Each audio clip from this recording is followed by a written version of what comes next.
I had just returned to my small town home in Madison, Wisconsin, after a long day at work. The air was crisp, and the sun was setting behind the tall oak trees lining our street. I was exhausted but happy to be home. Mateo, my stepson, was in the living room, quietly reading a book as he often did after school. I smiled at him, remembering how shy he had been when he first came to live with me after his father remarried.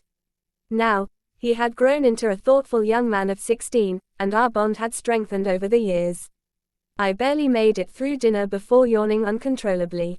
I think I'll head to bed early tonight, I told Mateo, who nodded without looking up from his book.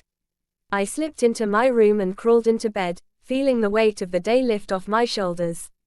I must have dozed off quickly because I was startled awake by a soft knock on my bedroom door. "Mom." Mateo's voice was quiet, almost hesitant. I sat up, rubbing my eyes.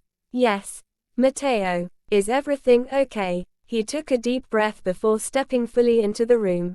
There was a seriousness in his eyes that immediately put me on alert. "I need to tell you something," he said, his voice trembling slightly. Concern flooded me. "Of course, honey. What is it?" He shifted uncomfortably and looked down at his hands. "It's about school, and a friend." I nodded, encouraging him to continue. Mateo had always been a private person, but I knew that whatever he was about to say was important. "My best friend, Daniel, he's moving away," Mateo began. "And I don't know how I'm going to handle it. He's been my only friend for years, and I guess I didn't realize how much he meant to me until now." I reached out and held his hand. "I understand, Mateo. Losing a friend is hard. But you're strong, and you have so many people who care about you." He shook his head, tears forming in his eyes. "It's more than that. I didn't know who else to talk to about this, but I think I'm ready to try new things, to make new friends, but it scares me." I pulled him into a hug. "It's okay to be scared. Change is never easy, but it's also an opportunity. You'll make new friends, and Daniel will always be a part of your life in a special way." He nodded, resting his head on my shoulder. "Thanks, Mom. I needed you to know. I've been feeling really lost these past few weeks, and I didn't know how to explain it." I held him a little longer, understanding now that his confession wasn't just about Daniel leaving. It was about growing up, about facing fears, and learning to trust that life could still be wonderful even when things changed. The rest of the night, we talked quietly in the dim light of the bedroom. Mateo shared stories about his days at school, his worries about classes, and even his dreams for the future. I listened patiently, offering advice when I could, but mostly just letting him speak. By the time he returned to his room, I felt a deep sense of relief and gratitude. Mateo had opened up to me in a way he never had before, and I knew our relationship had grown stronger.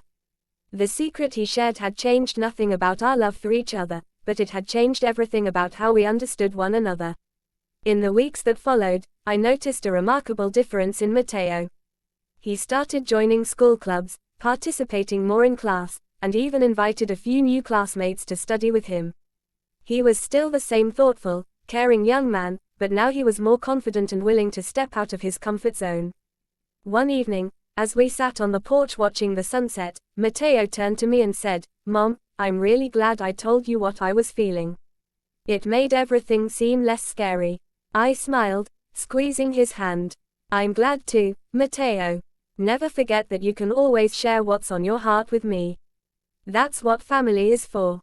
That simple confession one night had indeed changed everything, not in a dramatic or frightening way, but in the most profound way possible.